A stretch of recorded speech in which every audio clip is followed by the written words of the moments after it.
que hay un solo participante o me equivoco. ¿Jesus es participante del diplomado? ¿Podría confirmarme, por favor?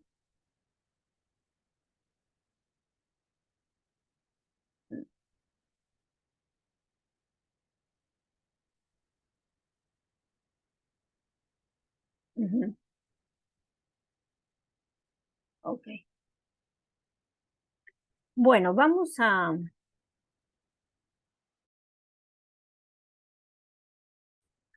iniciar este segundo módulo titulado Evaluación psicológica en el conflicto familiar. Y, y para eso,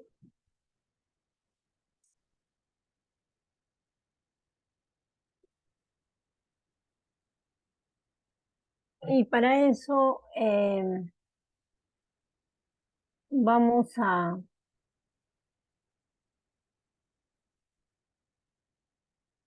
ver, déjenme ver cómo estamos aquí.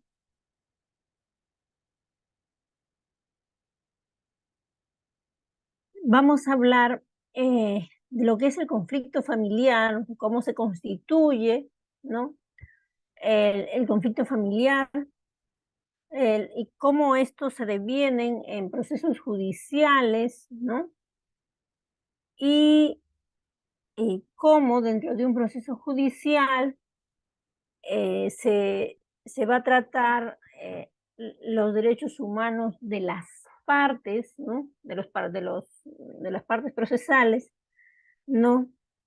Y la importancia en este sentido de la tutela del plazo razonable y la economía procesal, ¿no? Finalmente vamos a ver la evaluación psicológica de las partes, la valoración que se tiene sobre esta en relación al conflicto familiar, teniendo en cuenta que cuando hablemos de conflicto familiar vamos a estar refiriéndonos a una serie de materias eh, de distintas instituciones, como es los alimentos, la tenencia, el régimen de visitas, entre otros que vamos a ir revisando, ¿no? Los conflictos familiares se van a definir, ¿no? Como hechos cotidianos, ¿no? Cuando hablamos de conflicto familiar, en primer lugar, vamos a hablar eh, de quiénes son los intervinientes, ¿no? Para que haya un conflicto, ¿bastará una sola persona? ¿Bastará una sola parte para que haya un conflicto? No, ¿verdad? Entonces, es necesario que haya por lo menos dos partes para iniciar un conflicto y que estas partes tengan diferencias que no pueden solucionar por sí mismas, ¿no?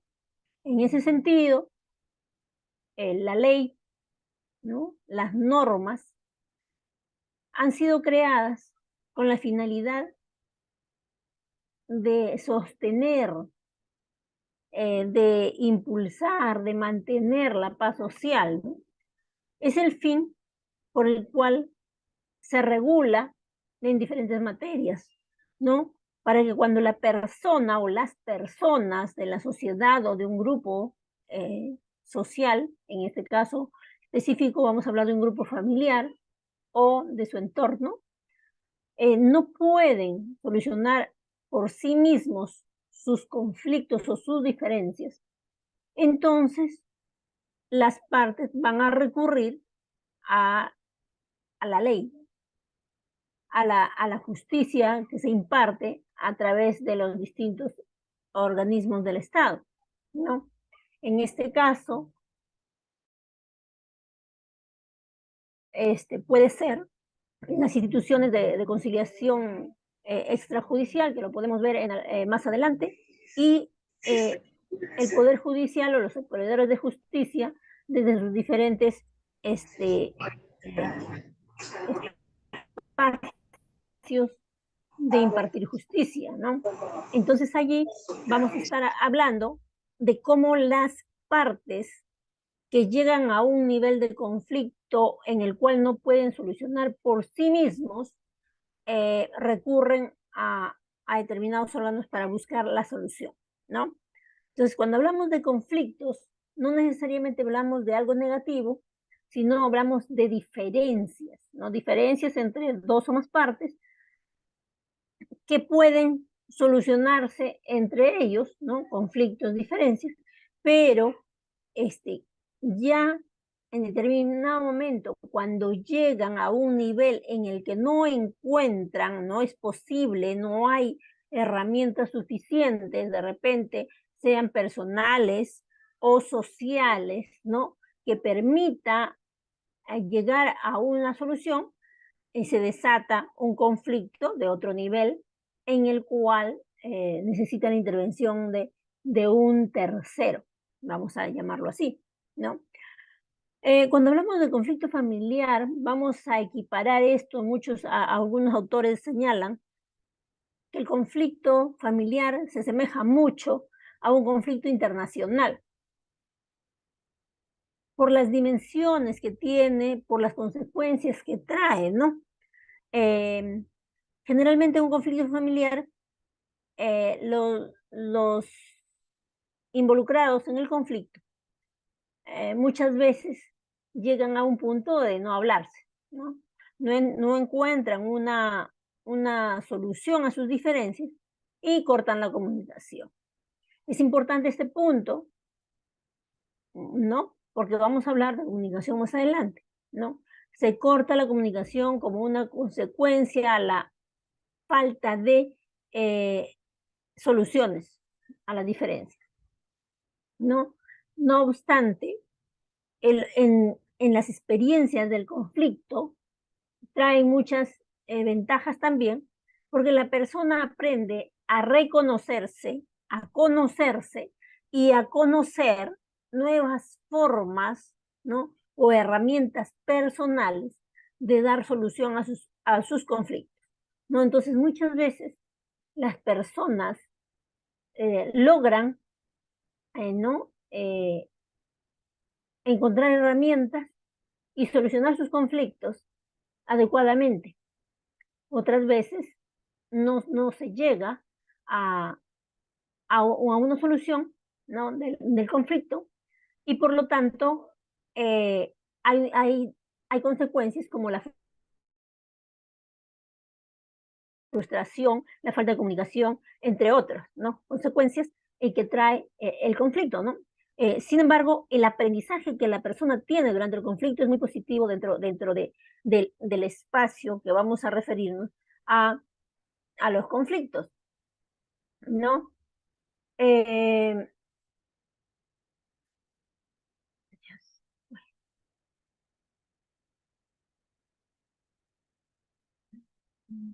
a ver si me fue la cosa. ¿No? Entonces, los conflictos generan muchas veces inestabilidad, ¿no? Las personas, los integrantes, cuando hablamos de un conflicto familiar, muchos se le teme a un conflicto familiar por las consecuencias eh, que trae eh, el conflicto familiar, ¿no? A ver, me da un momentito, por favor. Ok.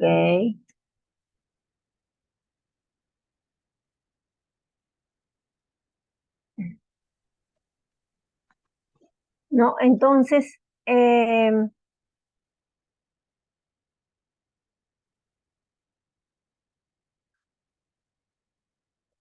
ok, ya entiendo. Me parece que hay un problema técnico para que los alumnos ingresen, sin embargo, vamos a seguir avanzando, ¿no? Estos conflictos, ¿no? Muchas veces tienen que ver, ¿no? Con la etapa de vida de las personas, ¿no? Tienen que ver con la etapa de desarrollo, que son diferentes, ¿no? Eh, Tienen que ver con el estado emocional, y con el crecimiento emocional que haya tenido la persona, ¿no? Y una serie de factores que pueden desatar o facilitar un conflicto familiar, ¿no? Este conflicto muchas veces es cansador, es muy cansador, ¿no? Es muy agotador para los involucrados, ¿no? Y es por eso que muchos dicen que se parece a un conflicto internacional, por esos estados que dejan, ¿no? Un conflicto internacional, ¿no? Deja países separados, a falta de comunicación, a bloqueos internacionales, ¿no? A sanciones, ¿no? Grandes, con consecuencias económicas bastante importantes, ¿no? A nivel de países. Imagínense, entonces, un conflicto familiar es muy, muy similar, ¿no? Se rompe la comunicación si es con los padres, con los hermanos. Si hablamos de conflictos de pareja, si hablamos de conflictos de pronto de herencia, si hablamos de conflictos por secretos, los secretos traen muchos conflictos, ¿no? Las ausencias, los silencios traen conflictos, ¿no? Eh,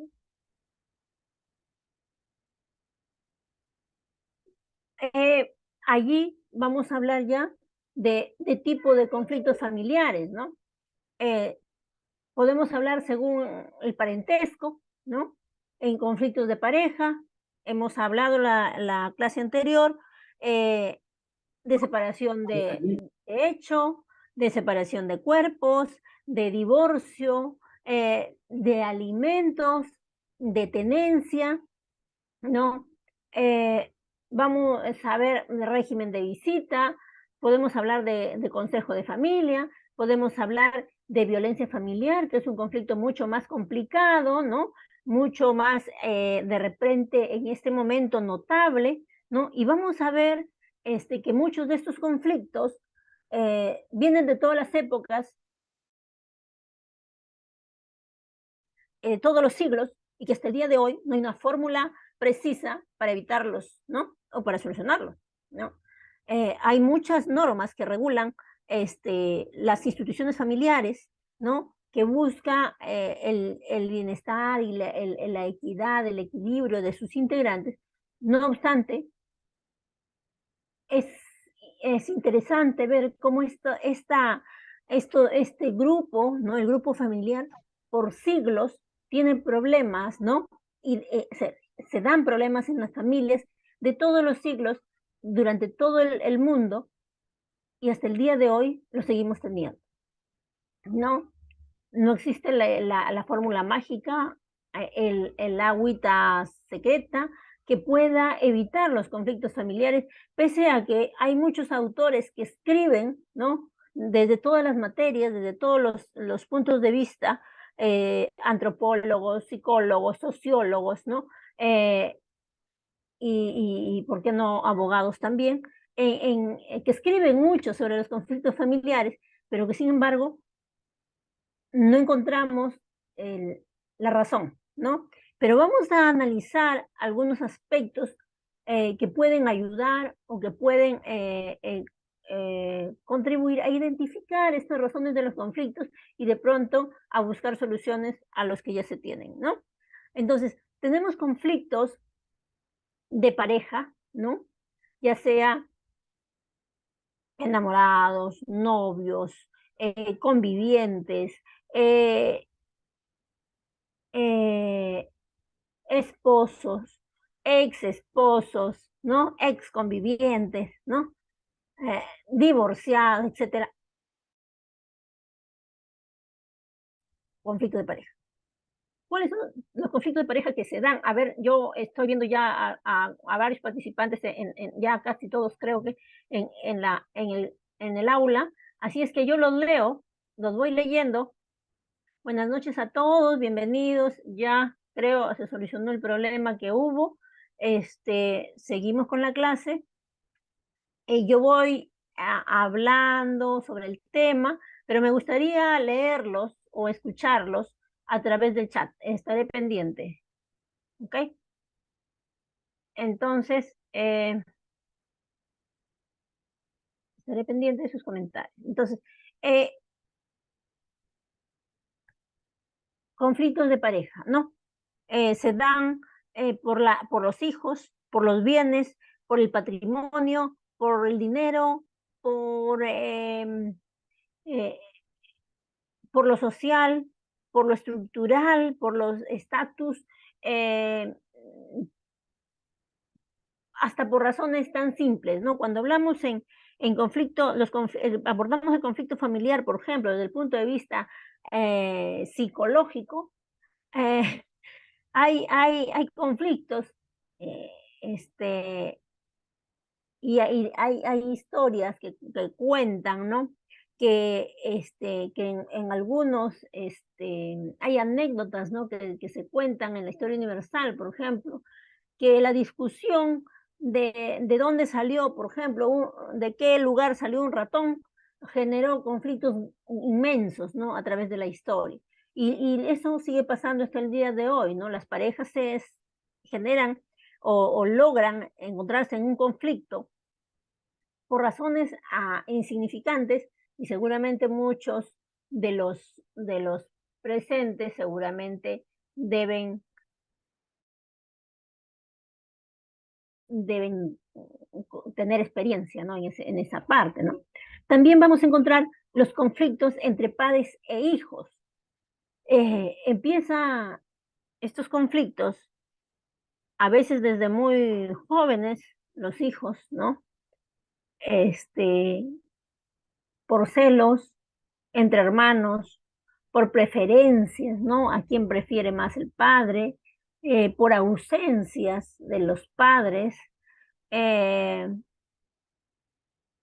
por secretos que se guardan, eh, ¿no? Por dinero, ¿no? Eh, y ahí viene un tema importante, ¿no? Con los padres, los hijos con los padres, ¿no? Muchas veces los abogados sabemos que muchos hijos creen que tienen derecho a exigir una herencia en tanto los padres aún están vivos, ¿no? Y dicen, tengo derecho, yo soy hijo, ¿no? Lo cierto es que eso no es eh, posible determinar necesariamente, sino hasta que los padres no estén, ¿no? Ahora, los padres pueden utilizar diferentes fórmulas para dar solución a este aspecto. No obstante, muchos hijos exigen, ¿no? Este, bienes, aun cuando los padres están vivos, ¿no? Y eso trae conflictos entre hermanos y entre padres, ¿no?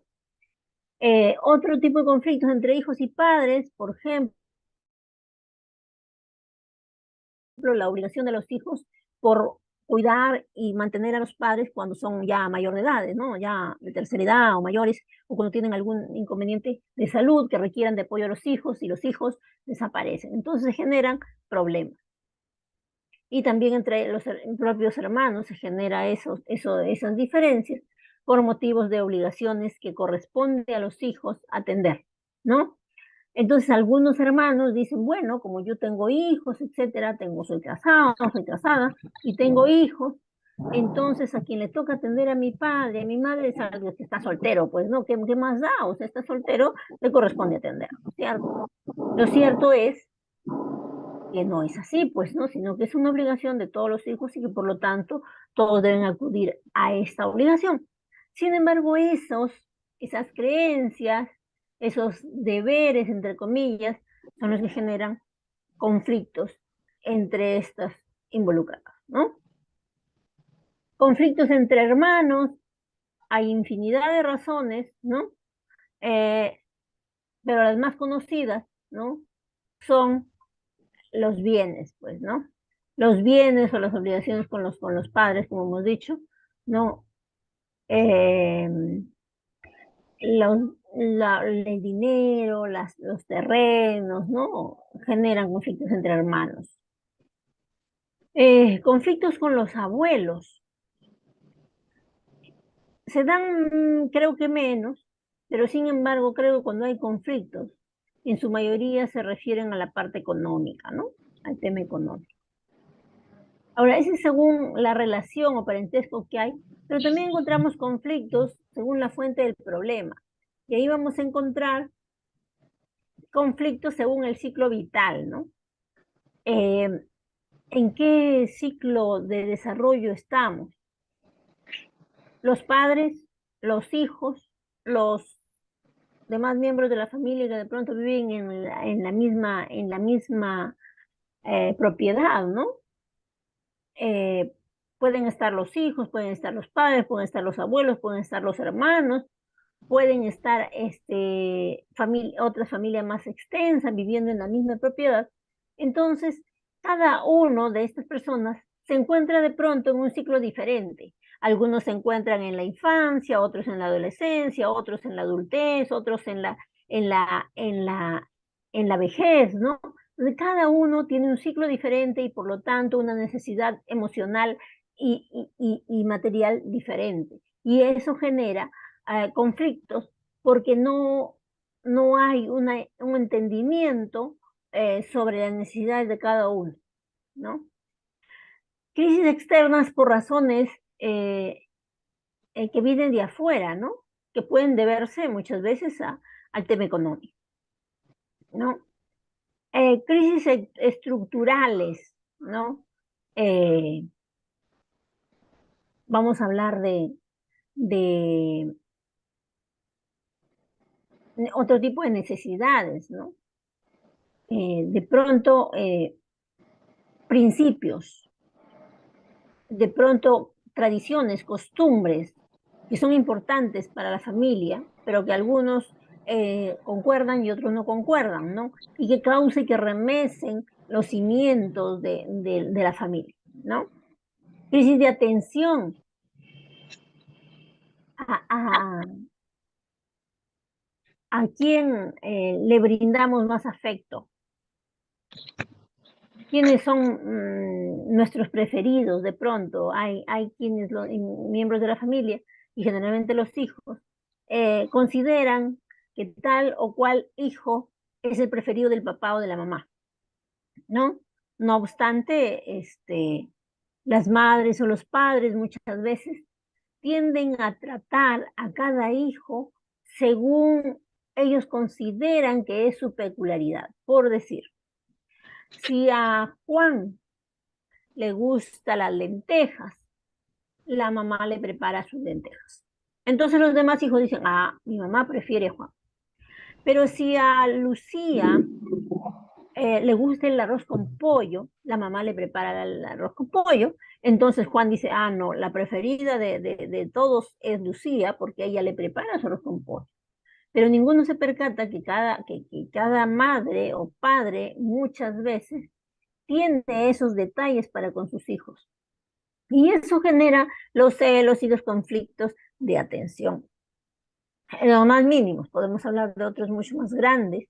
Y en todos estos conflictos que hemos hablado, muchas veces, muchos de ellos van a tener consecuencias o implicancias legales, ¿no? Por ejemplo, los secretos, los reconocimientos, las negaciones, ¿no? De pronto en el matrimonio, no, no es mi hijo, si es mi hijo, eh, no lo quiero tener, etcétera, van a causar conflictos con implicancias legales, ¿no? Si quiero mi herencia, entonces va a causar conflictos de sucesión de implicancias legales, ¿no? O de anticipo. Eh, en las etapas de desarrollo, como hemos dicho, van a generar, va a haber un problema, ¿no? Que va a generar conflictos, ¿no? Vemos acá, miren, en el grupo de mujeres o en el grupo de varones, ¿no? Ambos tienen, ¿no? Hay un ciclo de crecimiento, ¿no? Hay un investigador que es Eric Erickson, ¿no?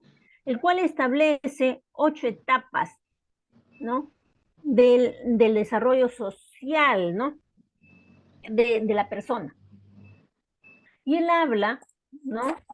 De la etapa de la confianza versus la desconfianza, ¿no? En el cual la persona, en este caso el bebé de hasta 18 meses, debe desarrollar algunas aptitudes y capacidades para desarrollar confianza, que de no hacerlo va a ser un niño que no, que tiene desconfianza en su mundo, en su entorno. Entonces es importante conocer qué necesita ese pequeño para desarrollar positivamente aptitudes de confianza en su mundo exterior. Otra etapa es la de autonomía versus vergüenza. ¿Qué significa? Si el niño desarrolla autonomía, va a ser un niño que desarrolla autoestima, un niño seguro, y esa es la etapa en que el niño lo puede desarrollar, ¿no? Se siente feliz, ¿no? El niño siente que puede desarrollarse en su mundo, ¿no?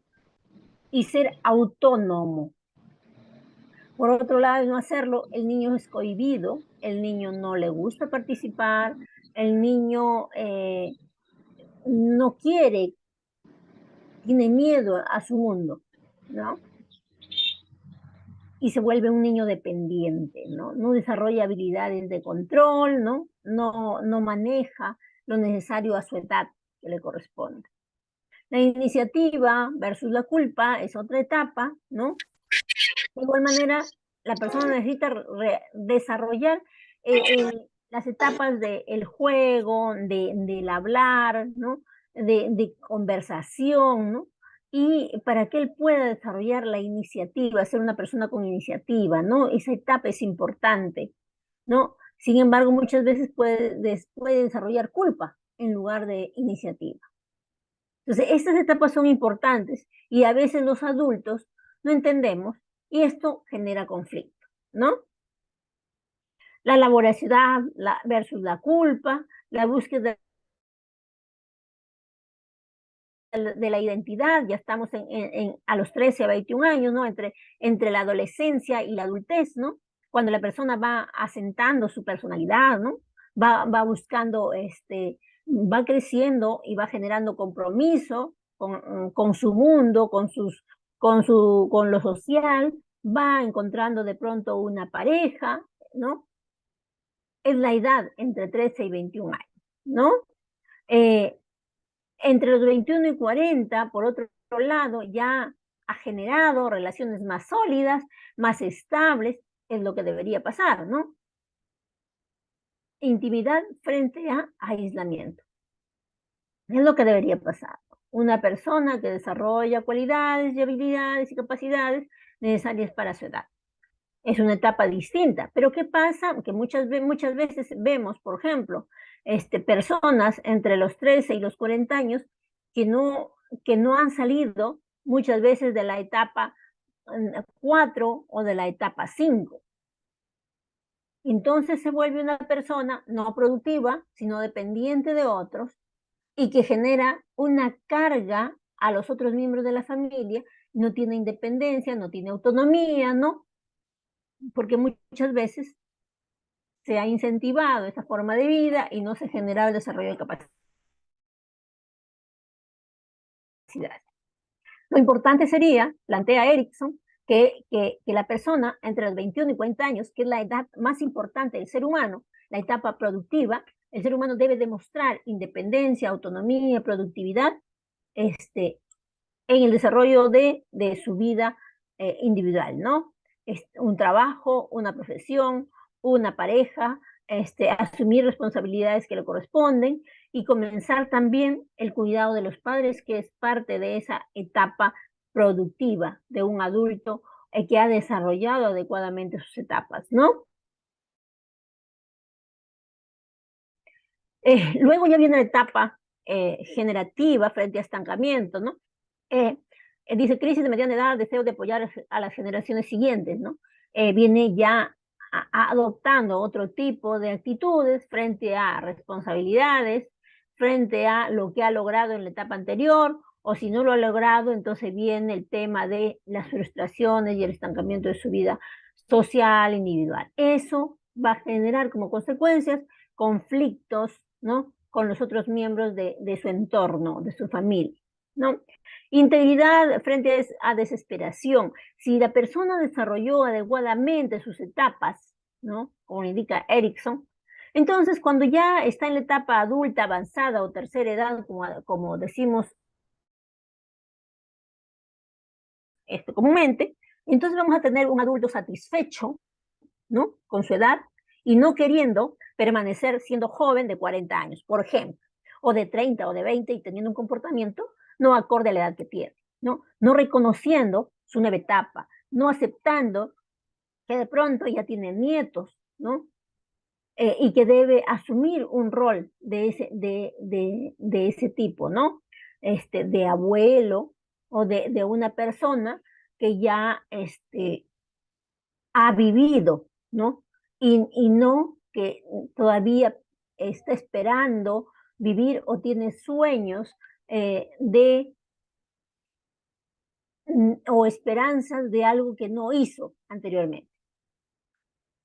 Entonces, allí es, si no se ha cumplido con estas etapas adecuadas de desarrollo, tanto hombres como mujeres, vienen una persona con muchas posibilidades de que no solo tenga conflictos internos propios, sino también eh, pueda tener incompatibilidades con su entorno y por lo tanto generar conflictos por no asumir responsabilidades ni con sí mismo ni con otras personas, ¿no?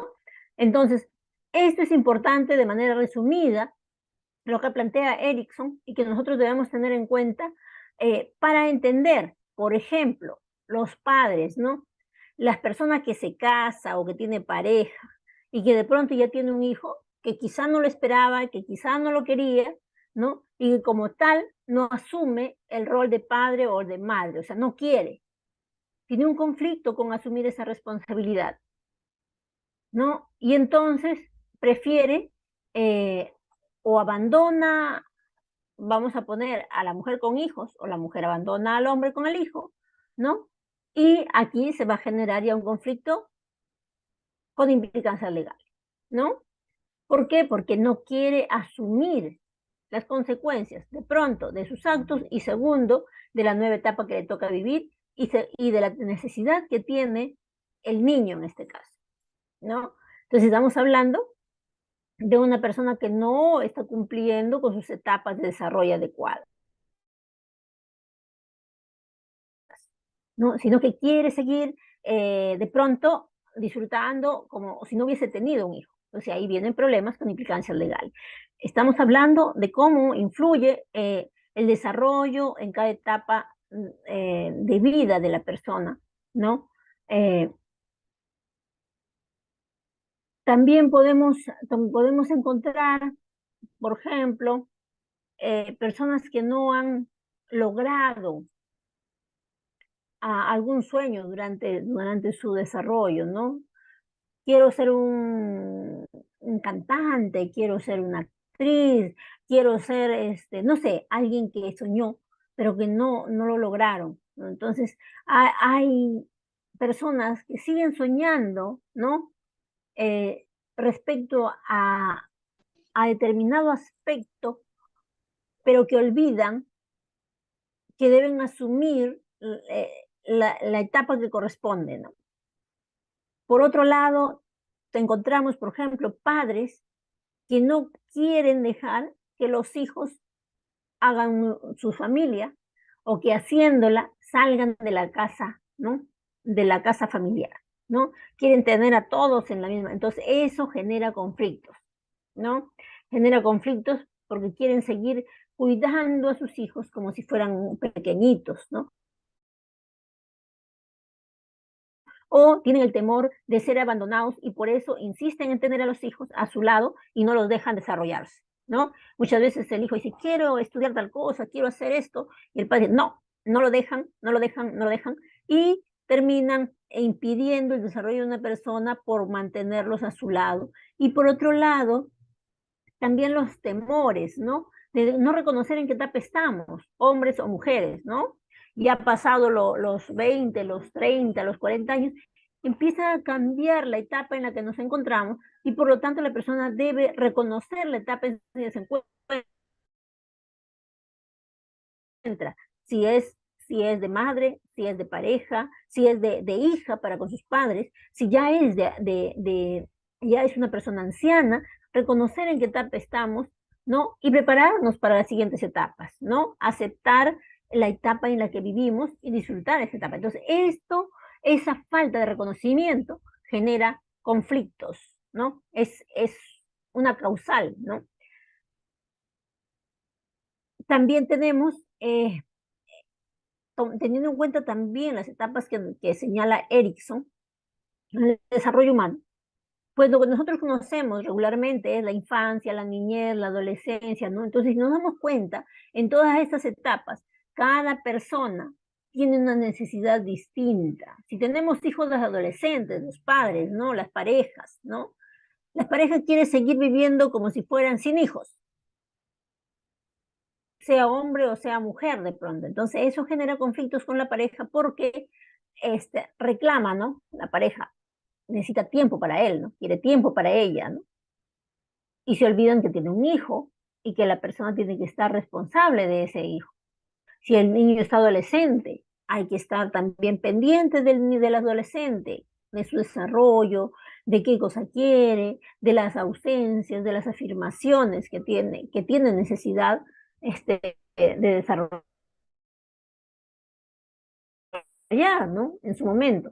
Entonces, eh, o ya siendo padres, como vuelvo a decir, no quiere reconocer que el niño creció y que debe volar, ¿no? Debe abandonar el nido, eh, y que debe casarse y que debe salir, debe buscar pareja, ¿no? Y entonces debe abandonar el nido y el nido se quedará vacío y la persona debe aceptar que su nido está vacío y adoptar, aceptar en primer lugar esta nueva etapa y adoptar nuevas actitudes, nuevas decisiones para esta nueva etapa del nido vacío. Entonces, muchos que aceptan sus etapas, ¿no? Progresivamente y adecuadamente, dicen, bueno, ya es hora de que los niños crecieron, es hora de que busquen pareja, es hora de que se vayan y es hora de que dejen el nido, ¿no? Entonces, eso es, estos detalles es algo que no entienden, muchos no lo aceptan, y entonces vienen los conflictos, ¿no? Conflictos con los hijos porque no quieren dejarlos, conflictos con la pareja de los hijos o de las hijas, ¿no? Eh, porque son los responsables o son los culpables de el nido vacío, ¿no?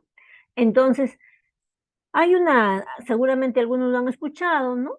Hay algunos ejemplos, ¿no? eh, que se toman muchas veces para explicar estas etapas del nido también, ¿no? Eh, con el águila, ¿no? El águila construye su nido en las alturas más altas que puede encontrar, ¿no? En los riscos más altos, pero donde el sol llegue temprano al nido, ¿no? El nido es construido de espinas y cubierto con ramas y plumas para que esté suave y acogedor. Sin embargo, cuando el aguilucho, ¿no? Está muy cómodo, ¿no? De pronto va creciendo y el águila lo que hace es ir sacando las plumas y la suavidad del nido y va dejando el nido progresivamente espinoso para que el aguilucho no se sienta tan cómodo y salga del nido. Y por otro lado, agarra al aguilucho y lo lleva y hacen el nido en un punto donde hay abismo, de tal forma que el águila saca al aguilucho del nido y lo empuja al vacío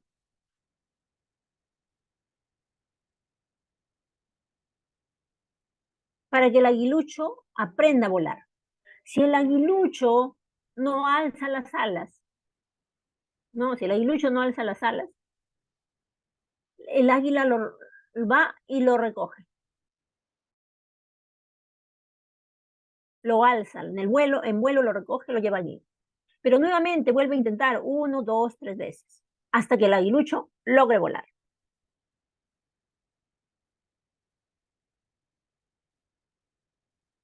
Y el aguilucho tiene incomodidades en su nido, así es que tiene que salir y tiene que aprender a volar. Algunos investigadores señalan que si es que el aguilucho no aprende a volar después de algunos intentos, el águila lo abandona, ¿no? Entonces, si nosotros hacemos un poquito de análisis en esta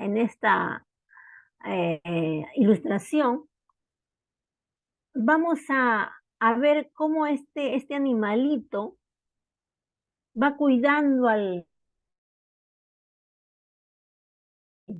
polluelo aguilucho, ¿no? Y va dándole oportunidades, desarrollando capacidades y preparándola para su vida joven, ¿no? Y adulta. Cuando el águila llega a determinado tiempo, a determinada edad, se va también a la altura y empieza el cambio de uñas, ¿no? Cambio de pico. Y se va hacia la altura sola y empieza a hacer el cambio. Ella sola va haciendo sus cambios de estructura física.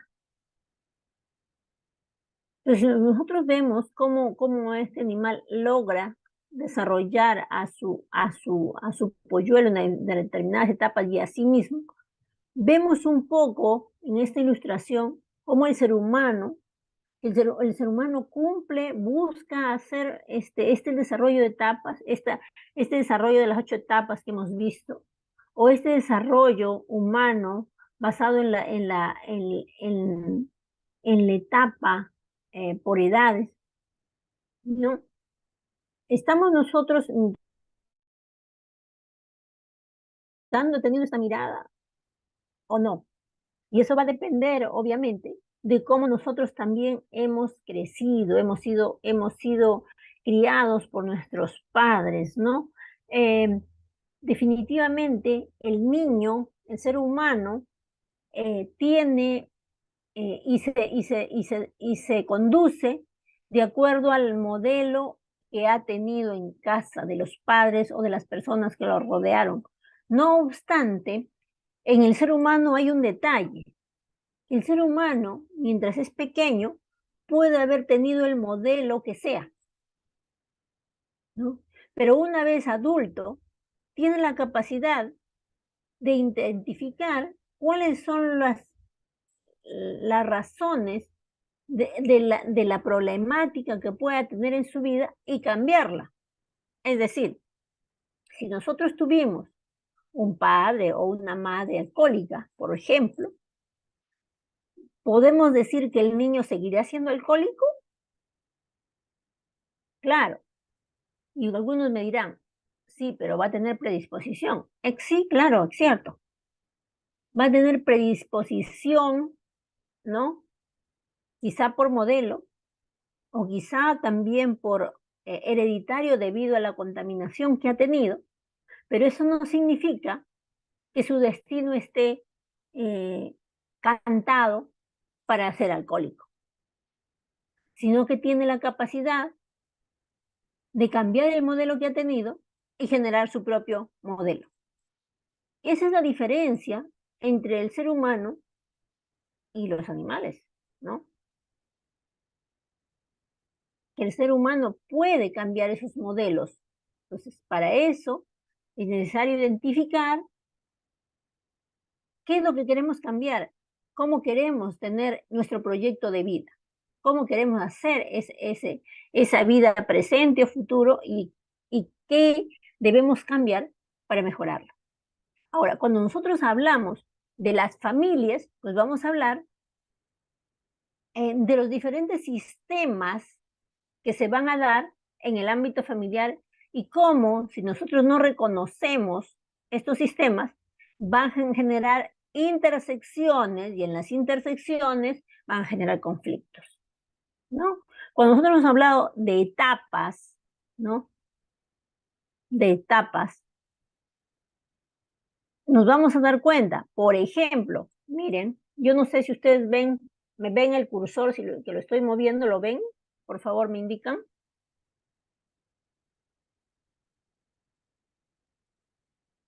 ¿Mm? Entonces, miren, la pareja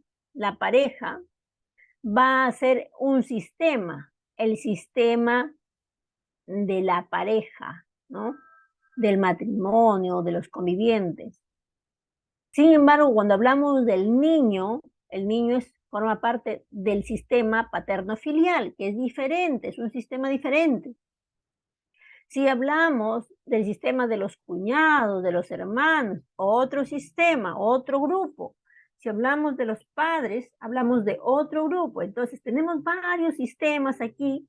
Por ejemplo, en este grupo familiar vemos de pronto padres, hijos, sobrinos, nietos, ¿no? Nos vemos todos ahí juntos, revueltos, por decir así.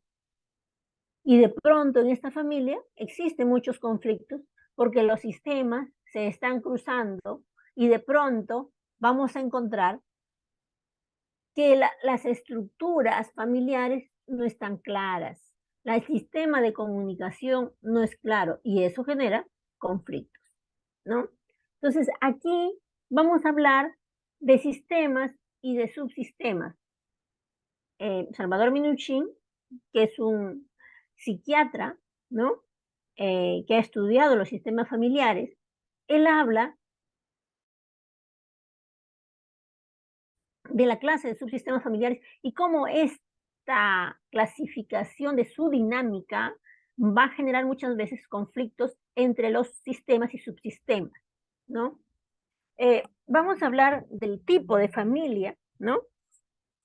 Familias, por ejemplo, aglutinadas le llama eh, tenemos acá a este círculo de puntos muy seguidos, ¿no? Intermitentes, pero muy seguidos, vamos a llamarlos límites difusos, ¿no? Los miembros de las familias aglutinadas responden a toda variación en relación con lo habitual, con una excesiva rapidez e intensidad. Es decir, estos límites, cuando hablamos de límites, hablamos de cómo las familias tienen su dinámica familiar, cómo se relacionan entre ellos. Por ejemplo, hemos hablado acá en la vista anterior, vemos varios sistemas y subsistemas, ¿no? Y estos límites entre ellos pueden estar rígidos, claros o difusos, ¿no? Entonces, cuando están difusos, aglutinados, significa que cualquiera puede entrar o salir cuando le dé la gana, con permiso o sin permiso, de un sistema o de un subsistema. Y eso va a generar conflictos. ¿Por qué? Porque los límites que deben establecer las parejas o las personas, ¿no? Deben ser claros. ¿Qué significa claridad? Significa que existe respeto, existe definición, existe precisión en la comunicación entre las personas con las que se relaciona entre su sistema y los demás sistemas, subsistemas, ¿no? Entonces, ¿qué ocurre? Por ejemplo, eh, vamos a hablar el subsistema, por ejemplo, de la pareja y el del subsistema padre-hijos o madre-hijos, ¿no? ¿Qué pasa si hay límites claros? Los padres van a decir, bueno, tenemos hijos, tenemos que cuidarlos, educarlos, etcétera, y van a establecer límites de comportamiento para los niños y para ellos. Entonces, al ser un modelo adecuado, al establecer límites de respeto, el niño o la niña sabrá cuándo acudir a los padres, ¿no? Sabrá respetar espacios, ¿no? De comunicación, espacios físicos entre los padres, ¿no? Entonces, no va a haber conflictos, ¿no? Porque va a estar definida la forma de comunicación. Si los padres dicen, a ver, nos vamos hora de comer, es hora de comer. Entonces todos van a comer. Las conductas de la mesa, de la comida están claras. Entonces no va a haber conflictos. Está claro quién es por ejemplo, el que toma las decisiones respecto a, a, a la responsabilidad del colegio, por ejemplo, o de los alimentos, o del vestido, o sea, todo está claro, no va a generarse conflictos.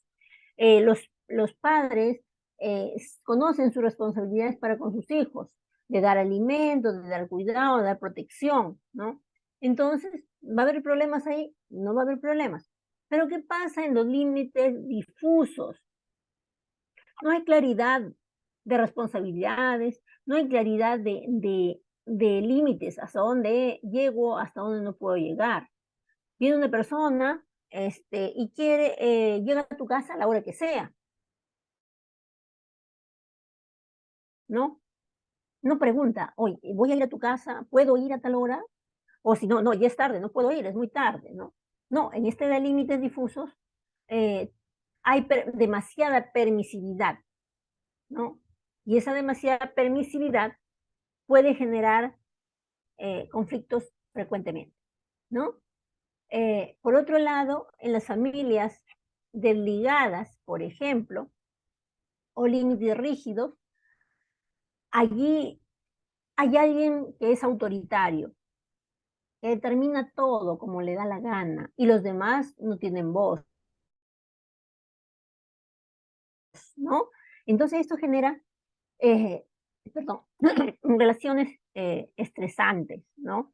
Eh, relaciones insatisfechas, perdón, ¿no? Prohibiciones, falta de desarrollo, falta de autonomía, falta de autoestima para los integrantes. Incluso estas familias con límites rígidos, también podríamos hablar, por ejemplo, donde existe violencia, ¿no? Eh, no hay claridad sobre cómo los integrantes de este sistema pueden salir, ¿no? Hay demasiadas limitaciones, demasiada rigidez, ¿no? Entonces, esta clase de límites va a generar eh, cómo la familia o los integrantes de esta se está comunicando, ¿no? Se está comunicando, se está relacionando con los demás y cómo esto podría generar conflicto. Entonces, de lo que hemos escuchado, seguramente ustedes ya estarán diciendo o identificando en cuál de este tipo de familias se encuentra usted, ¿no? Tiene una familia con límites difusos, hay mucha permisividad, hay desorden, tiene una familia con límites muy rígidos, muy estricto, muy uh, muy autoritaria, ¿no? En este tipo de familias, por ejemplo, los rígidos, eh, no hay mucho apego, no se importan uno al otro, no hay protección, no hay cuidados entre ellos, no, no les importa. Mientras que está en tanto en las familias equilibradas hay protección, hay apego, hay soporte emocional. Virginia Satir, que es otra estudiosa del tema sistémico, señala que son familias nutricias, dice. O sea, una familia, por decir un ejemplo, es cuando el niño se cae, muchas familias dicen, levántate, apúrate, eres un niño, tienes que levantarte, no llores, ¿no? Eso no ayuda, ¿no? Frustra al niño. Entonces, ella dice que eso no es nutrir, no es una familia nutricia. Entonces, ¿qué se debe hacer con un niño que está, que se ha caído de pronto sin darse cuenta? Es levantarlo, consolarlo, calmarlo, enseñarle qué puede hacer o no debe hacer para no volverse a caer, ¿no? Para que él pueda aprender y reconocer su mundo exterior adecuadamente y no volver a caerse, ¿no? Entonces, eso es una familia equilibrada, ¿no? Entonces, ya ustedes pueden ir reconociendo en qué tipo de familia están y si estas familias podrían ser, tener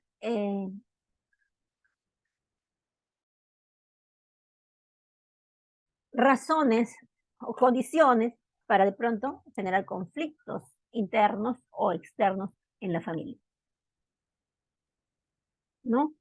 Ahora, es importante destacar en el tema de conflictos familiares que un aspecto importante que voy a desarrollar acá es la comunicación. Hemos hablado, como hemos dicho, de conflictos familiares y estos muchas veces generan silencios, el corte de la comunicación. Y precisamente la comunicación es uno de los elementos, ¿no? Muy importantes para que puede generar problemas, conflictos o soluciones. Esperemos que soluciones, ¿no es cierto? Entonces, para eso hay que saber, ¿no? ¿Qué cosa es la comunicación? Miren, acá está un chico y una chica, ¿no? Y hay un mensaje. El mensaje se da a través de un canal de comunicación, que puede ser verbal, que puede ser escrito, que puede ser en señas, etcétera. Un mensaje. Ese mensaje es emitido y debe llegar al receptor con la misma señal que fue emitido, con el mismo fin, y debe ser entendido de esa manera. Pero ¿qué pasa cuando ese mensaje sale con una intención, con un fin, y cuando llega es recibido e interpretado o analizado o trae como consecuencia haber recibido un mensaje de diferente manera, como si estuviéramos utilizando el teléfono malogrado? Seguramente muchos de nosotros en algún momento hemos jugado el teléfono malogrado, ¿no? Entonces, ¿qué pasa con el teléfono malogrado? Alguien dice, eh, María va a comprar leche, y alguien escucha, María fue a bailar, por decir, estoy hablando, ¿no? Entonces, ¿qué pasa con el mensaje? Si dice va a comprar leche y llegas, se fue a bailar, ese mensaje recepcionado puede generar diferentes reacciones, positivas o negativas, ¿no es cierto? Entonces, la comunicación es importante. Ya, entonces, en ese contexto, vamos a analizar solo 10, miren, solo 10, puede haber muchas más, solo 10 distorsiones cognitivas que traen como consecuencia conflictos familiares. Primero, la distorsión de la personalización. El receptor recibe un mensaje y lo interpreta, siempre como si todo fuera hacia esa persona. Es por mi culpa, ¿no? Eh, eh, yo estoy haciendo daño, etcétera, etcétera. O me están haciendo daño, o es hacia mí, siempre soy la responsable, etcétera. Y esa forma de pensamiento, ¿qué le va a traer como consecuencia? Infelicidad, frustración, eh, eh, inconformidad y por lo tanto conflictos con él que emitió el mensaje. Y muchas veces los conflictos son conflictos silenciosos porque esta persona tampoco es clara en comunicar lo que siente o lo que entendió en el mensaje. Entonces, si nosotros vemos, la comunicación es muy importante ahí. Otro, visión catastrófica. Si me voy de viaje, pero me pasa algo, no hago nada porque siempre estoy pensando que todo va a ir mal. Si escribo, de repente nadie lo acepta o va a ser horroroso, por lo tanto no escribo. Si salgo a pasear, mejor no salgo, porque voy a gastar mucho dinero, porque me cuesta mucho, porque me puede pasar un accidente, mejor no voy. Quiero estudiar, no, mejor no estudio, porque es una pérdida de tiempo, etcétera, etcétera. Visión catastrófica. Siempre pienso que todo está mal, que algo malo va a pasar. Distorsiones. Y tampoco quiere esta distorsión. Siempre sufro por amor. Sobre generalización. Siempre, siempre lo hacen para que a mí me vaya mal. Siempre se agarran conmigo. Siempre cocinan lo que no me gusta. Siempre llega el carro tarde para mí. Siempre no me recogen. Siempre encuentro la ropa que no me gusta, etcétera, etcétera, etcétera. Siempre.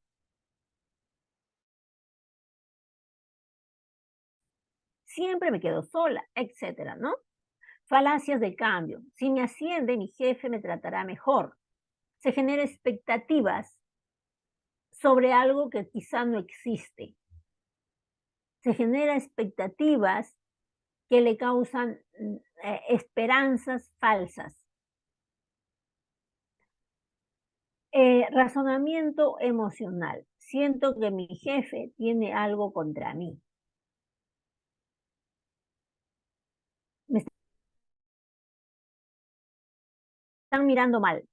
Están conversando, están hablando mal de mí. Seguro que ya fue y le contó algo malo de mí, ¿no es cierto? Racionamiento emocional. No estoy pensando de acuerdo a lo que existe, sino de acuerdo a lo que uno cree, a lo que uno está imaginando, ¿no? Etiquetación. Soy una tonta, dice la etiqueta, ¿no? Pero no solo es eso en la etiqueta, sino que en la etiqueta, seguramente muchos lo hemos visto, no solo se etiquetan a sí mismos, sino etiquetan al resto. Por ejemplo, le dicen al niño, tú nunca puedes hacer nada, todo te sale mal, tú no sabes hacer, no sabes cocinar, no sabes lavar, no sabes, no puedes, no debes, ¿para qué lo hiciste? ¿No? Y hay etiquetas muy dañinas, como por ejemplo, eh, eres incapaz de lograr algo, eres tal por cual. Y el niño crece sintiéndose incapaz de todo. Hemos escuchado esta fábula del sapo sordo, que se cae a un pozo y como estaba sordo, él nunca escuchó que todos los que se reunían alrededor del pozo le decían, no vas a poder salir, qué pena que no puedas salir, ¿no? Pero el sapo sordo, como era sordo, nunca escuchaba. Entonces él cuando veía mucha gente, él decía, me están animando, me están animando, me están animando. Entonces salta y salta y salta hasta que un día logró salir del pozo, ¿no? Pero ¿qué hubiese pasado si el sapo no era sordo? Hubiese escuchado todo lo que le decían. Tú no puedes, tú no salgas, no saltes, no te esfuerces en vano porque no vas a poder salir. Entonces, esto genera muchos problemas en la familia, en el desarrollo, ¿no? Se etiqueta mucho a las personas, en el caso, por ejemplo, de la violencia familiar, ¿no? A la mujer, ¿no? O al hombre, porque la violencia familiar se da a tanto varones como mujeres, estadísticamente más a mujeres, sí, cierto, pero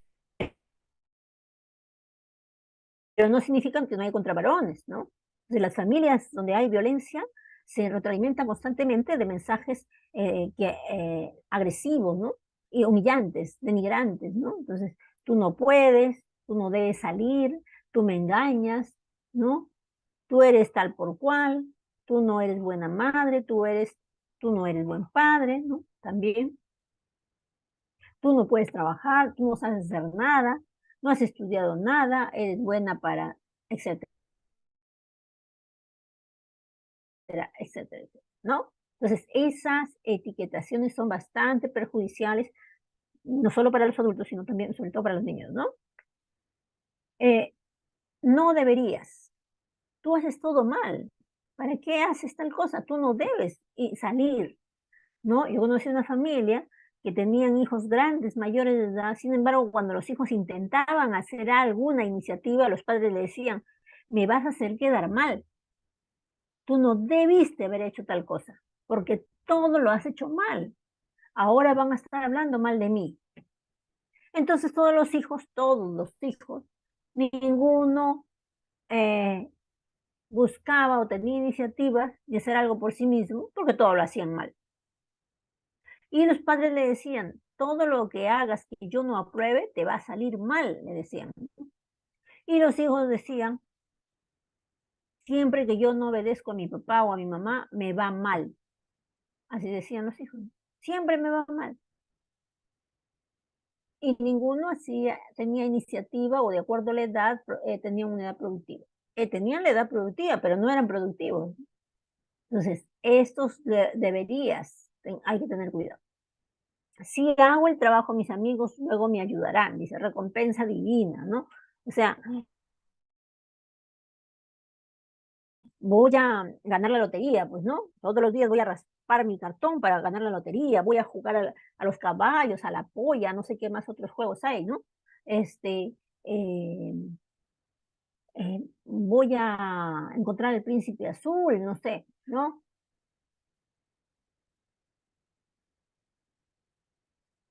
Pensamos mágicamente, ¿no? Inferencia arbitraria, no me invitan a su equipo porque les caigo mal.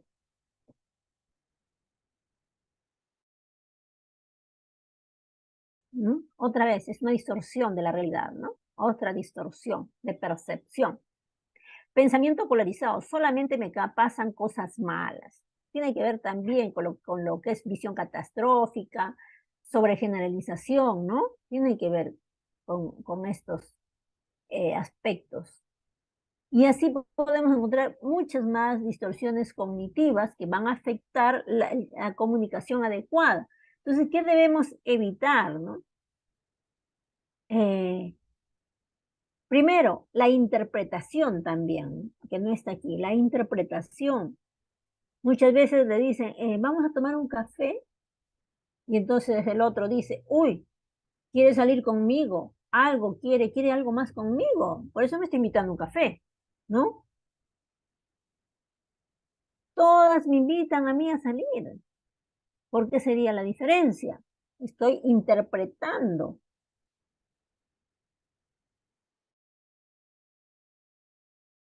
O lo ven salir con otra persona, ya está saliendo con alguien, ¿no? O en la casa, en la familia, ya vamos más cerca, ¿no? Eh, hoy cocinamos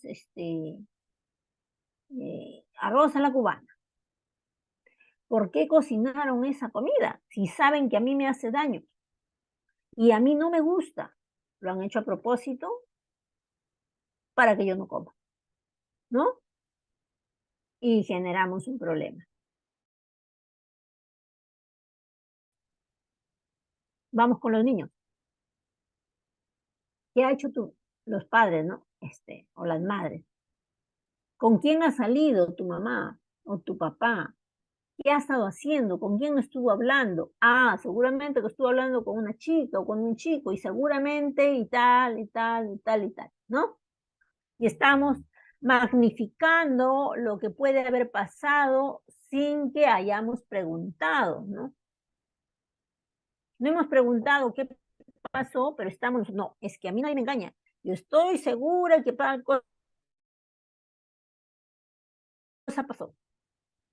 Y a veces esas presunciones, esas imaginaciones, esas afirmaciones, esas interpretaciones de los mensajes, ¿no? Eh, generan conflictos inmensos, ¿no? Y encima nos llevamos a los niños con nosotros, ¿no? O sea, también los involucramos, ¿no? No diferenciamos en que ellos son parte de otro sistema y que no deben formar parte de los conflictos entre los padres, por ejemplo, sino que los metemos en el mismo subsistema, los involucramos y los afectados mayormente son ellos, ¿no? Entonces, la comunicación, evitar las distorsiones, ¿no? Mejorar una comunicación clara, ¿no? Establecer límites claros en la comunicación, ¿no? Vamos a organizar nuestra casa, ¿no? Nuestra dinámica familiar. Vamos a hacer nuestro cronograma de comida, vamos a hacer nuestro cronograma de paseos, de salidas, vamos a hacer organizar los horarios de estudio, de juegos, ¿no? Para tener las cosas claras y no generar confusión. No es que hoy día se me ocurre ir a jugar, pero yo tenía planeado ir al cine contigo. No, pero me quiero ir a jugar. Generó con problemas, generó conflictos. No, hoy le tocaba salir al niño con el papá, pero yo me lo quiero llevar a otro lado, ¿no? Ya genera problemas. ¿Problemas de dónde salen? De la mala comunicación, ¿no? Esto va a generar conflictos con consecuencias en magnitudes, ¿no? De un proceso judicial. Y ahí vamos a tener una pareja, una familia, una casa, afectaciones patrimoniales, sociales, con personas en diferentes etapas, afectados el desarrollo, sobre todo en este caso, de los niños, ¿no? Niños, niñas o adolescentes. Entonces, miren qué importante son identificar límites claros, comunicación clara. Esto es importante para evitar conflictos o solucionar los conflictos familiares, ¿no?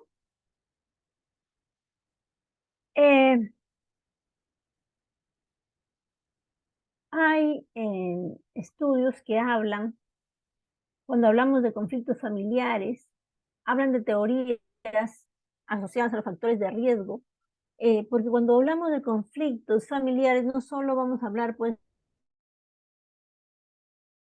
de hijos, de tenencia, ¿no? Sino muy importante es el tema de violencia, ¿no? Esta falta de comunicación adecuada, esta existencia de distorsiones cognitivas en la comunicación va a traer violencia, ¿no? Si la persona tiene distorsiones de personalización, de etiquetación, de sobregeneralización, de interpretación del mensaje, etcétera, etcétera, va a generar violencia. Violencia hacia la mujer, violencia hacia el varón, violencia hacia los hijos, ¿no? Silencios, falta de omisión de obligaciones, ¿no? Violencia, ¿no? Y esta violencia, por tanto, va a traer consecuencias de otro tipo de conflictos judiciales, ¿no? Entonces, hay algunos estudios que hablan de 3 factores importantes para el riesgo, ¿no? En el conflicto, y hablamos de factores de riesgos a nivel individual, y ahí vamos a hablar de dificultades y déficit en la persona, es decir, cualidades, capacidades. Y aquí vamos a, por ejemplo, hablar de cómo el mundo, la percepción respecto a la persona ha cambiado a la actualidad. Antes se hablaba que es más importante el conocimiento y en la actualidad se habla que es más importante las habilidades, las capacidades desarrolladas, ¿no? Habilidades blandas, cómo nos desarrollamos en la familia, en el trabajo, ¿no? Cómo si esta persona tiene habilidades suficientes para desarrollarse en estos diferentes medios. Entonces, muchos prefieren y los expertos en talento humano hablan de la priorización de lo que es habilidades blandas. Cuán importante es que el niño haya desarrollado su autonomía, su autoestima, tenga límites claros que puedan permitirle el desarrollo estructural, ¿no?, de su conducta y de su desarrollo emocional. Ojo que la existencia de límites claros, de estructura, de comunicación adecuada, trae como consecuencia importante un desarrollo cerebral estructurado adecuadamente para que este niño, cuando adulto, responda adecuadamente a un medio, siendo una persona productiva y estableciendo relaciones con límites claros, transparentes, con respeto, ¿no? Eso es el potencial que puede desarrollar una buena comunicación y límites establecidos claramente, ¿no? Entonces, esas dificultades y déficits eh, son como consecuencia que hayamos crecido en un modelo o en un ambiente o la falta de decisión de un cambio, ¿no?, a un modelo diferente de vida o de desarrollo, ¿no? Entonces, eso va a traer factores de riesgo en el conflicto, ¿no? Una persona con estas deficiencias va a ser potencialmente, ¿no?, víctima o agresor,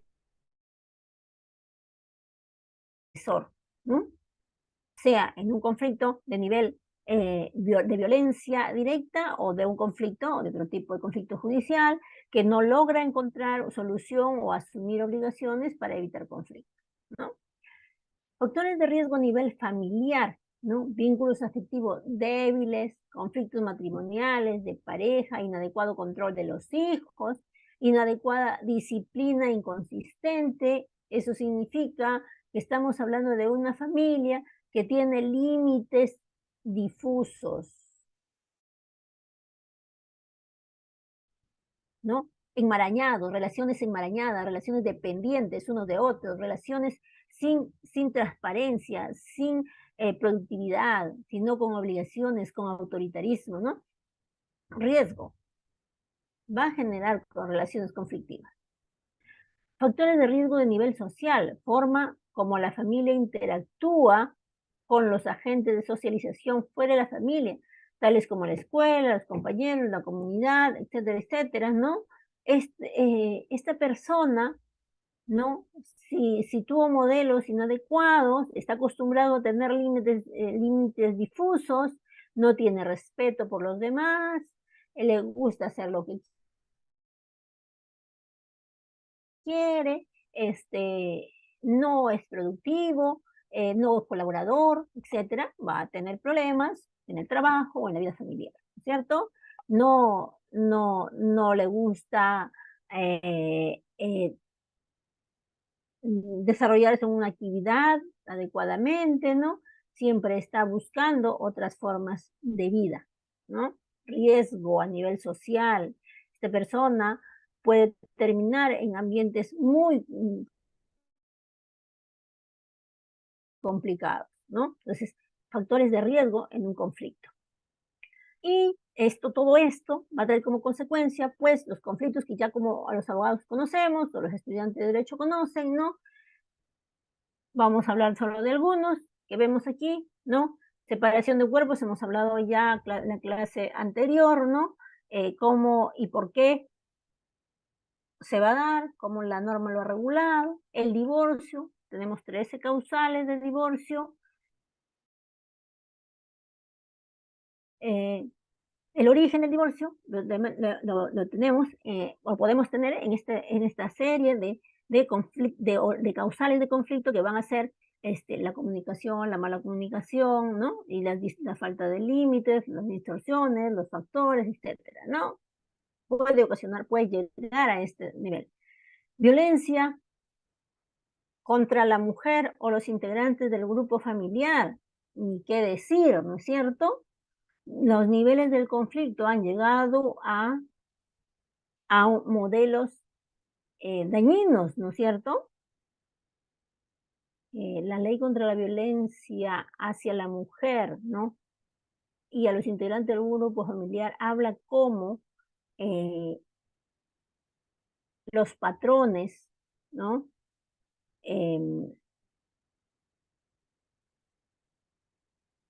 Están enfocados, ¿no? Negativamente, de tal forma que desde el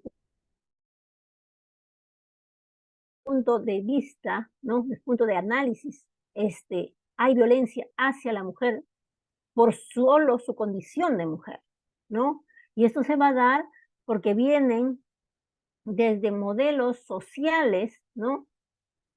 Con patrones autoritarios, machistas, y hemos hablado ya en la clase anterior de cómo históricamente hemos traído modelos patriarcales, ¿no?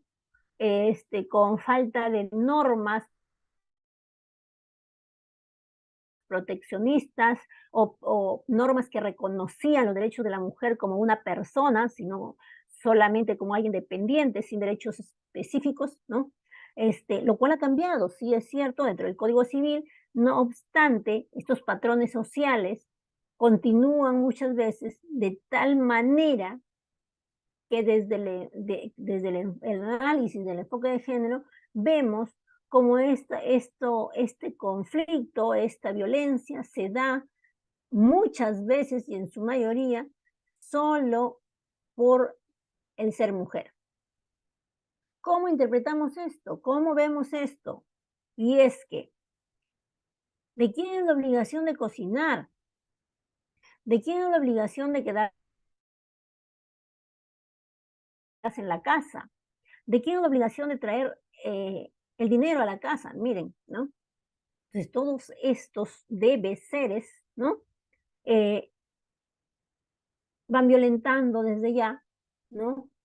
Las relaciones en el cual están involucradas las mujeres y luego la van poniendo en una situación vulnerable, ¿no? Que muchas veces, además, tiene todo un entorno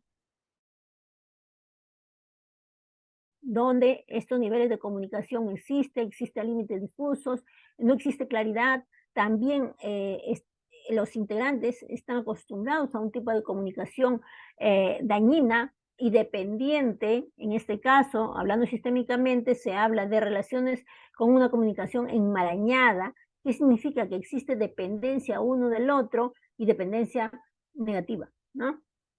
Entonces, aquí vamos a hablar de violencia hacia la mujer y violencia a los integrantes del grupo familiar, que pueden ser también los hijos u otros miembros, ¿no? De la familia. Entonces, acá estamos hablando de una materia con implicancias legales, ¿no? Y que devienen, miren, como vemos, no solamente eh, por un tema de comunicación, ¿no? y límites, sino que todo esto, o sea, definitivamente existe falta de límites, falta de una comunicación clara, pero que se ha dado y que se da desde modelos sociales que conllevan a que este tipo de violencia esté marcada, establecida, perpetuada, como se dice muchas veces, ¿no? A través del tiempo, ¿no? Cosa que esperemos que esto cambie, ¿no? Y que la ley 30364 ha establecido el procedimiento específico para este tipo de materia, ¿no? Medidas de protección, eh, intervención inmediata de la policía, ¿no? Atención inmediata de la fiscalía, del juzgado de familia, ¿no? Para emitir las medidas de protección inmediatas y para facilitar que se practiquen los exámenes apropiados para generar o para establecer el daño, los medios de prueba que se dan, que se requieren para determinar la existencia de los hechos, ¿no? Eh, alimentos, una institución establecida para la protección de los miembros de la familia, porque pueden ser para los hijos, para los padres o para la pareja, dependiendo de la necesidad y la condición de estos, ¿no? La patria potestad, ¿no? Una institución que es derecho y obligación de los padres que han reconocido a sus hijos, ¿no? Y que les da derechos sobre ellos, sobre los hijos, hasta alcanzar la mayoría de edad, ¿no? Eh, Esto implica no solamente derechos, sino también la obligación de cuidado, ¿no? De vestidos, de recreación, etcétera. Eso incluye el cumplimiento de los alimentos también, ¿no? La tenencia, otra institución de protección que se va a dar cuando hay separación de los padres, sea separación de hecho, divorcio, ¿no? Se va a establecer quién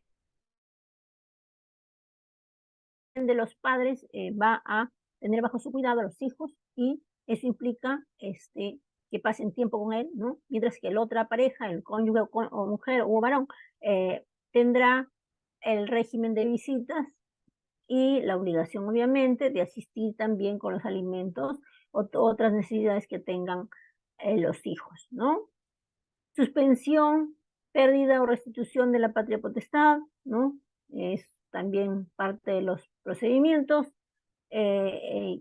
los procesos, perdón, que se establece, ¿no? En el tema familiar.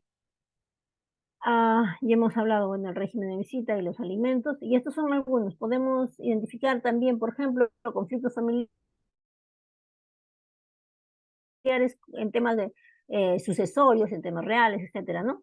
Que van a traer también otro sinfín de procesos judiciales derivados de los conflictos familiares, ¿no?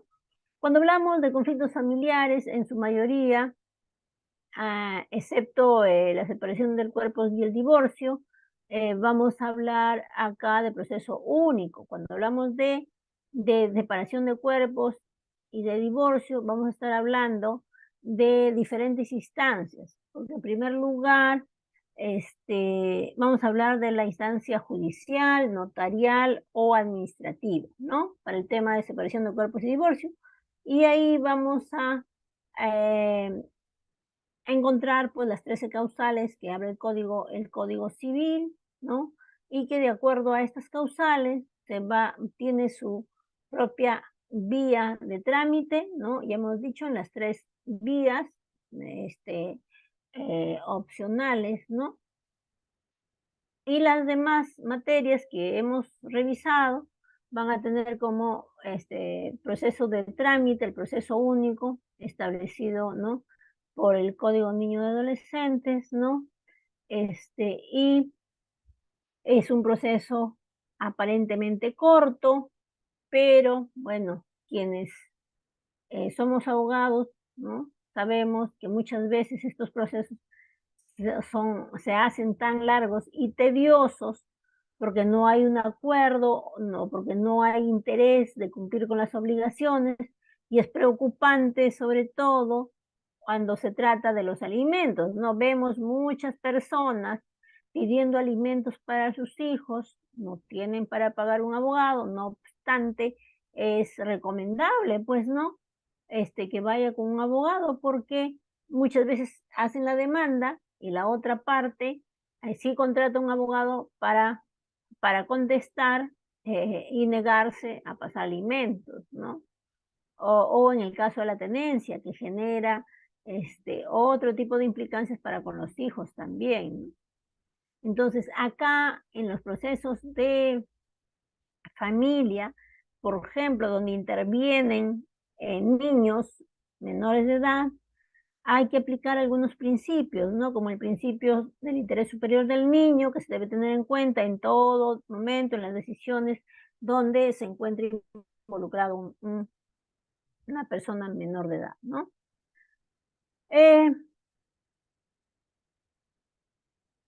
Vamos a hablar de derechos humanos en el ámbito judicial, referido a la tutela del plazo razonable y la economía procesal. Definitivamente, el Poder Judicial, ¿no? Es la institución responsable, ¿no? De acuerdo a la Constitución y las leyes, ¿no? De administrar justicia y por lo tanto de promover el respeto de los derechos humanos en todos los procesos judiciales.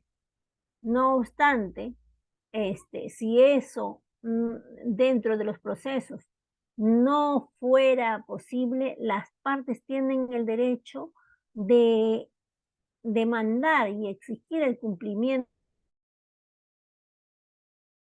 de estos derechos humanos, ¿no?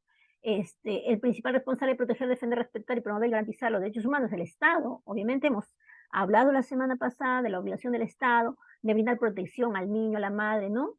A la familia, ¿no? La Constitución establece esta obligación eh, y por lo tanto, y existen eh, sentencias que establecen, ¿no? Este respeto por la dignidad de la persona humana, niños, adultos, mujeres, etcétera, ¿no? Eh, Parte de esas recomendaciones, de esos derechos fundamentales, es tener acceso, ¿no? A una defensa apropiada, ¿no? A la comunicación apropiada dentro del expediente y, ¿por qué no?, a la tutela del plazo razonable, es decir, que se atienda, que se provea, que se realicen las actuaciones oportunamente, que no haya dilación, que se absuelva en breve plazo, ¿no? Eh, de acuerdo a los principios, nuestros dos principios, que es plazo razonable y economía procesal, ¿no? Em,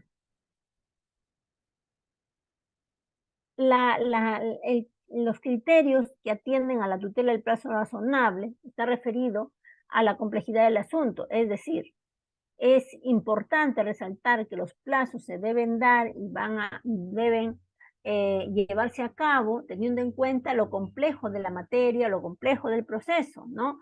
Vamos a hablar si hay que exhibir pruebas, si hay que solicitar exámenes, si hay que recabar otro tipo de pruebas de pronto o solicitar aclaraciones, etcétera, entonces eso va a implicar tiempo. De lo contrario, no tendría por qué haber un tiempo excesivo, ¿no?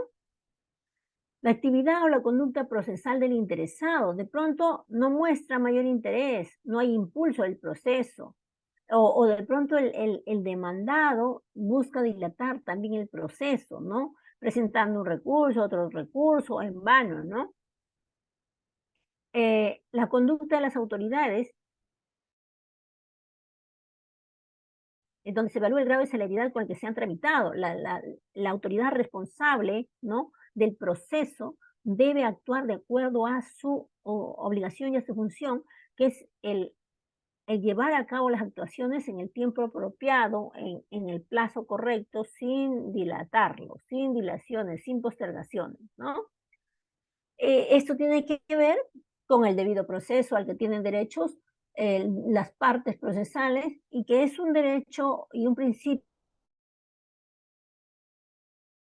protegido por instrumentos internacionales como es el Pacto Internacional de Derechos Civiles y Políticos y la Convención Americana sobre Derechos Humanos, que señala que toda persona debe ser oída, ¿no?, dentro de un plazo razonable, ¿no? Es, eh, es el derecho, dice, exigible en todo tipo de proceso. Una demora prolongada podría constituir por sí misma una violación del debido proceso, ¿no? Porque, eh, por decir, yo les explicaba la vez pasada que antiguamente, por ejemplo, el proceso de divorcio demoraba 20, 30 años, y muchas veces las personas fallecían, las partes fallecían, y el proceso de divorcio nunca se daba. ¿Dónde era la afectación? ¿En qué afectaba a las partes? En que muchas veces estas personas ya tenían otras parejas, otros hijos, y la falta de divorcio afectaba a los derechos de los que quedaban los herederos, ¿no? No había cómo solucionar situaciones que ellos querían solucionar y que no se sucedió debido a la falta de atención oportuna, a la falta de normas adecuadas, ¿no? Entonces, afecta el debido proceso, los plazos, ¿no? La atención de justicia, el impartir justicia. La Corte Interamericana de los Derechos Humanos ha detallado que el derecho de acceso a la justicia implica que la solución de la controversia se produzca en tiempo razonable. Una demora puede llegar a constituir por sí misma una violación de las garantías. Nuevamente vemos la misma recomendación, ¿cierto? Y bueno, cuando vamos yendo más rápido, hablar de la evaluación psicológica. Y aquí hay un detalle importante con el que voy a terminar, ¿no? Cuando se habla de evaluación psicológica, eh, a nivel judicial se distinguen dos, digamos, dos formas, ¿no? La evaluación psicológica forense y la evaluación psicológica como un peritaje, ¿no? Y la evaluación psicológica, digamos, que muchas veces se tiene en algunos expedientes, ¿no? Entonces, ¿qué busca el juzgador, no? El juzgador se ha implementado, el Ministerio Público ya ha sacado algunos instrumentos normativos que ayudan a determinar si el examen, la evaluación psicológica presentada es adecuada, siguiendo los protocolos que se ha establecido. Sobre todo, por ejemplo, hay un protocolo para el tema de violencia contra la mujer, se ha establecido un protocolo de evaluaciones psicológicas, ¿no? Y al mismo tiempo, ya estando el expediente en la vía judicial, pues si el juzgador considera pertinente, puede pedir, ¿no?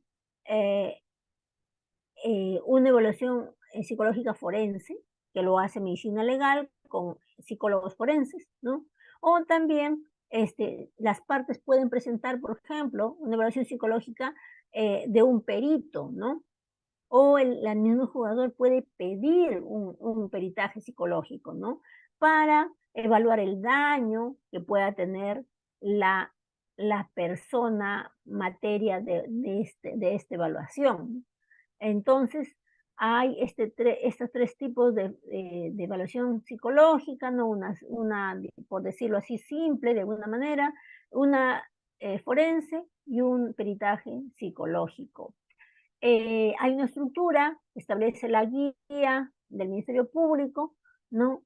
Que es una guía para los profesionales psicólogos para elaborar sus informes y que cuenten con lo exigido, pero además de eso hay que tener en cuenta que el psicólogo, la evaluación psicológica forense es realizada por un psicólogo forense, o sea, tiene esa especialidad. Y un peritaje psicológico lo realiza un psicólogo, ¿no? Es, a pedido, ¿no? De una autoridad, ¿no? Entonces, y tiene que seguir los protocolos establecidos por las normas. Entonces, acá estamos también juntando algunos documentos que puedan ser de consulta, que puedan leer, que de pronto les interese, en estas materias.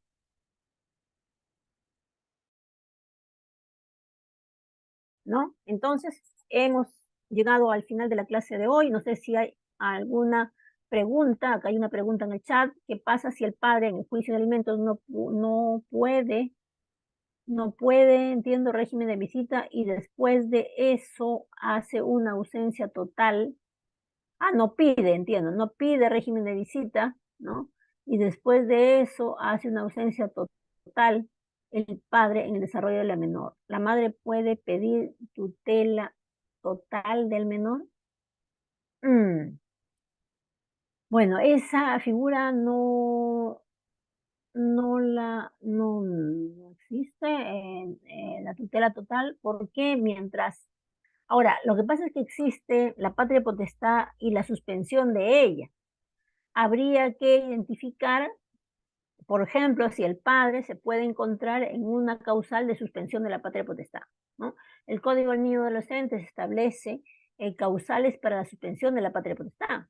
Entonces, si se puede, si tiene, si está en curso en una de estas causales, ¿sí? Ahí sí podría hablarse de la tenencia total del niño o de la niña, ¿no? A favor de la madre, porque hay suspensión de la patria potestad. ¿no? Por ejemplo, se suspende la patria potestad por mal ejemplo, por violencia, por cárcel, ¿no? Por atentado contra la vida, contra la madre o contra el niño, ¿no? Por ejemplo, ejemplos, ¿no? Entonces, ahora, ¿por qué? Porque el régimen de visita es un derecho del padre, o sea, si él quiere pedir régimen de visitas y no cumple con los alimentos apropiadamente, entonces no tiene las condiciones para pedir un régimen de visita, o sea, es como una sanción, ¿no? Eh, de lo contrario, mientras subsista el derecho de la patria potestad, ¿no? Vigente, no es posible que la madre diga, quiero tener toda, o sea, como si no tuviera padre, no podemos hacer eso, ¿no? El Código del Niño establece las pautas para esto. Si hubo violencia sistemática a ambas madres o madre e hijo, eso tiene que estar probado en un proceso de violencia contra la mujer, ¿no? Eso tiene su propia, como hemos visto ahí, tiene su propia tramitación a través de la ley 3364. Entonces, eso puede ser una causal, pero tendría que estar probado, ¿no? Tendría que estar terminado el proceso y usted podría de pronto utilizar eso.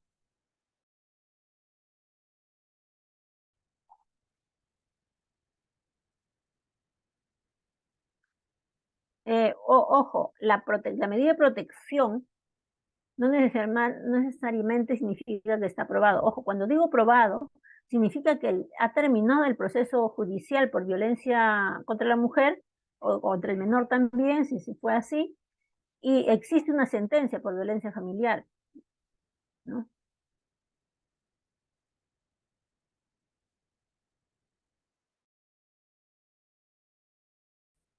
La medida de protección, como su nombre indica, es una medida de protección, es como una medida cautelar inmediata a primera, ¿no? Si hay indicios al toque, se otorga la medida de protección.